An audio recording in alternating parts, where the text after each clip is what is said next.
በአጽዋማት ጊዜ አልጋ ላይ መተኛት ነው ወይስ ራስን መግዛት ነው? በዓለማዊም ይሁን በመንፈሳዊ ለተጋባን ክርስቲያኖች አጽዋማትን እንድናከብር አባቶቻችን ስርዓት ሰርተውልናል። ይሁን እንጂ በባልና በሚስት መካከል በመንፈሳዊ ሕይወት አንዱ ደካማ አንዱ ጠንካራ ሊሆን ይችላል። ስለዚህ ምን ማድረግ አለብን የሚለውን ቀሲስ መምህር ሄኖክ ወልደ ማርያም ከጻፉት መጽሐፍ በዝርዝር እንነግራችኋለን። አብራችሁን ቆዩ። ወንጌል ሚዲያን ላይክ፣ ሸር፣ ሰብስክራይብ ማድረግን አትርሱ። በመንፈሳዊ ትዳር ትልቁ ፈተና በአጽዋማትና በግዝት በዓላት ራስን ከሩካቤ ስጋ ፍላጎት የመግዛት ጉዳይ ነው። ብዙዎቻችን በአጽዋማትና በበዓላት ፍትወት እንዳይፈትነን ከምንጠቀምባቸው መንገዶች አንዱ አልጋ መለየት ነው። በእርግጥ በጋብቻ ሕይወት አልጋ መለየት እንደ ቀኖና የተቀመጠ ሳይሆን በመፈቃቀድ የምናደርገው ነው። አልጋ መለየት ለባለትዳር ባይመከርም ስጋን ከመግዛት አንጻር አልጋ መለየቱ መልካምነቱ የጎላ ነው። የሚገርመው ግን ባለትዳሮች አልጋቸውን ለይተው በፍትወት ሲፈተኑ ይታያሉ። ይህም የሚሆነው ፍትወትን ከአልጋ ላይ እንጂ ከህሊናና ከልቦና ላይ ስላለዩት ነው። ፍትወትን ከህሊናና ከልቦና ላይ የለዩ ባለትዳሮች አልጋ ባይለዩም አብረው ቢተኙም አይፈተኑም። ብዙ ጊዜ እንደ ዓለማዊ ባለትዳሮች ሁሉ መንፈሳዊ ባለትዳሮች ከሁለት አንዳቸው ፍትወትን የሚገዙበት ኃይል ላይኖራቸው ይችላል።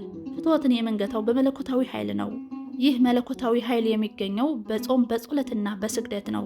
እነዚህ ስጋን ለመግዛት መለኮታዊ ኃይልን የምንላበስባቸው መንፈሳዊ የጦር ዕቃዎች ናቸው። ለትዳርና ለፍቅር ምቾት ጥንቃቄ ሲባል በተለይም ሰይጣን የፈተናን ንፋስ በመሃላችን እንዳያነፍስብን አልጋ ከመለየት ራስን መግዛት የተሻለ ነው።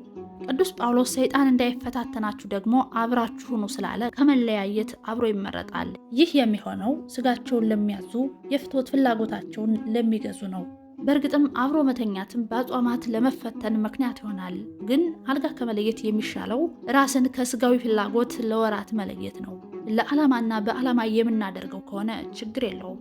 የፍላጎትና የተግባር ምንጭ ህሊና ነው። ባልና ሚስት በመነጋገር ለእግዚአብሔር ክብር ሲባል ህሊናቸውን አሳምነው እንደ ጥንካሬያቸውና ድክመታቸው ራስን መግዛት ወይም አልጋ መለየትን መምረጥ ይችላሉ። በአጽዋማት ወቅት ለሚፈጠሩ የፍትወት ጾር መፍትሄዎች ምንድናቸው የሚለውን አሁን እንነግራችኋለን። ሩካቤ ስጋን ከምንታቀምባቸው ጊዜያት አንዱ በአዋጅ አጽዋማት ወቅት ነው። አጽዋማቱ ለወራት የሚቆዩ በመሆናቸው በእነዚህ ጊዜያት የስጋ ፍትወት ፈተና ይሆናል። ትዳር ህገ እግዚአብሔር ነው። በአጽዋማት ከሩካቤ ስጋ ታቀቡ ማለት ደግሞ ህገ ስጋ ነው። ታዲያ ብዙ ባለትዳሮች በአጽዋማት ወቅት በፍትወት ይፈተናሉ። አብዛኛው ምዕመናን መንፈሳዊ ጋብቻን ከሚፈሩበት አንዱ የሩካቤ ስጋ ታቅቦ ነው። በስርዓተ ቤተ ክርስቲያን ለማግባት ይፈልጉና ስርዓቱን እንደ ቀንበር በማየትና እንደ ሸክም በመፍራት ወደ ኋላ ይላሉ። ያገቡትን መታቀቡ እንደ ቀንበር እየከበዳቸው ሲልም ባልና ሚስትን እያጨቃጨቃቸው ይኖራል።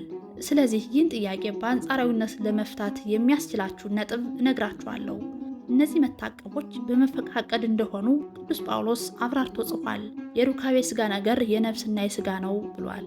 የአንዳንድ የመንፈሳዊ ጋብቻ የፍቅር መቃወስ ብለውም መፍረስ አንዱ ችግር በሩካቤ ስጋ ተጣጥመው ደስተኛ ሆነው ግን በአጽዋማት ወቅት በሚፈጠር ፍትወት ነው።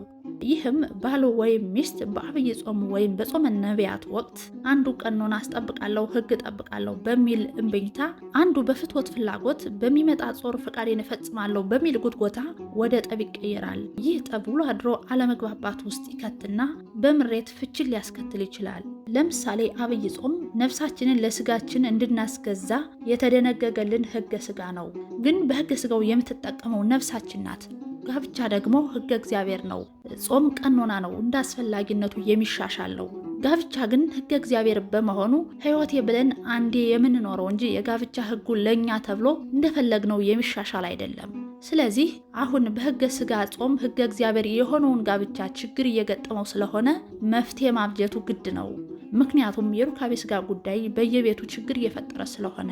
ለምሳሌ ባል ሚስትን ዛሬ ሩካቤ ስጋ እንድንፈጽም እፈልጋለሁ ቢላት፣ ሚስት ደግሞ አይ ዛሬ ባል ነው የጾም ወራት ነው ሲሆን አልጋ መለየት እንጂ ሩካቤ ስጋ መፈጸም የለብንም ብትለው ቅሬታና አለመግባባት ሊፈጥር ይችላል። በዚህ የተነሳ ባል ስጋዊ ፍቃድ አስገድዶት የተጋባነው አንዱ ለዚህ አይደለም በማለት ወደ ዝሙት ህይወት ቢገባ በህገ ስጋው ጾም ምክንያት ህገ እግዚአብሔር ጋብቻው ይፈርሳል። በዚህ በሩካቤ ስጋ ህግን አስጠብቃለሁ ቀኖናን እፈጽማለሁ በማለት ትዳሩ ቢፈርስ ቅዱስ ቁርባኑም አብሮ ይፈርሳል። ልጆቻችንም ይበተናሉ።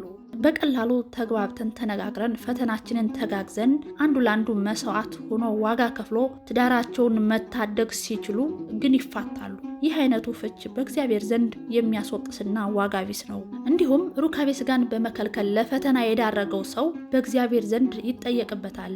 በትዳራችን መሃል ያሉት አጽዋማትና ቀኖና የትዳራችን የስርዓት ጎዳና እንጂ የትዳራችን ፈተና ሊሆኑ አይገባም። ባልና ሚስት ከሁለቱ አንዳቸው የፍትወት ጾር ከአቅም በላይ ቢሆንባቸውና ሩካቤ ስጋ ቢፈጽሙ ባል ሽረዋል፣ ጾምን አፍርሰዋል ተብሎ ሩካቤ ስጋው ነውርና ኃጢአት አይሆንባቸውም። ምክንያቱም የተጋቡበት ዓላማ 3 ዓላማዎች አሉ። ከ3ቱ አንዱ እንግዲህ ራስን ከዝሙት ጾር ለመጠበቅ ነው። ይህ በደልና ኃጢአት የማይሆንባቸው በፈቃደ ስጋ እጅጉን ለተቸገሩ እንጂ በዓላት አጽዋማት በመጣ ቁጥር እንደ አሕዛብ ሩካቤ ስጋ እየፈጸምን የክርስቲያን አሕዛብ እንዳንሆን እንጠንቀቅ።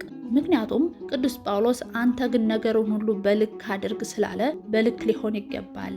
ምንም የፍትወት ጾር ቢያስቸግረንም ሕማማትና ጾመ ፍልሰታን ልንታገስና ከሩካቤ ስጋ ልንቆጠብ ይገባናል። በአጽዋማት ወቅት በሚፈጠር የፍትወት ጾር በስጋዊ ሩካቤ ስጋ ሰማያዊ ክብር ያለውን ትዳር እንዳናፈርስ ልንጠነቀቅ ይገባል።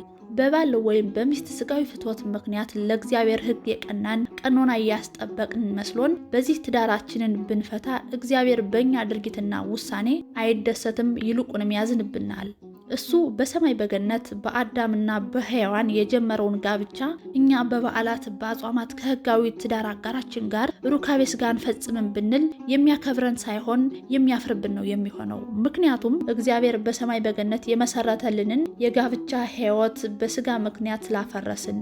ለዚህም ነው አባቶቻችን በባልና በሚስት መሃል በአንዱ የስጋ ጾር ተነስቶ ተቸገርኩ ሲሏቸው ህገ እግዚአብሔር ከሚፈርስ ህገ ስጋ ይፍረስ ብለው ለተቸገሩት ሩካቤ ስጋ የሚፈቅዱት። ደግሞም በመንፈሳዊ ሕይወት እየጠነከርን በጾም በጸሎትና በስግደት እየበረታን ስንመጣ በአንዱ የጾም ወቅት ያስቸገረን የስጋ ጾር እየቀነሰ ፈተናው እየራቀን ይሄዳል። ግን እንደተጋባን በመንፈሳዊነት ሳይሆን በስሜታዊነት ህጉን ቀኖናውን ሁሉ እንፈጽማለን እናስጠብቃለን ካል እንቸገራለን። ለዚህም ነው ቅዱስ ጳውሎስ ራሳችሁን ስላለመግዛት ሰይጣን እንዳይፈትናችሁ ደግሞ አብራችሁ ሁኑ ያለን። ሰይጣን ይህን አጋጣሚ ተጠቅሞ ወደ ትዳራችን በመግባት ጋብቻችን እንዳይፈርስ እርስ በርሳችን መተጋገዝና መረዳዳት ያስፈልጋል። ከዚህ የበለጠ ደግሞ ከንስሐ አባታችን ጋር ልንነጋገር ልንመካከርበት ይገባል። ለዛሬው እዚያ በቃን። በቀጣይ ቪዲዮ እስክንገናኝ ቸርን ሰንብት። ሀሳብ አስተያየታችሁን ኮሜንት ላይ ጻፉልኝ።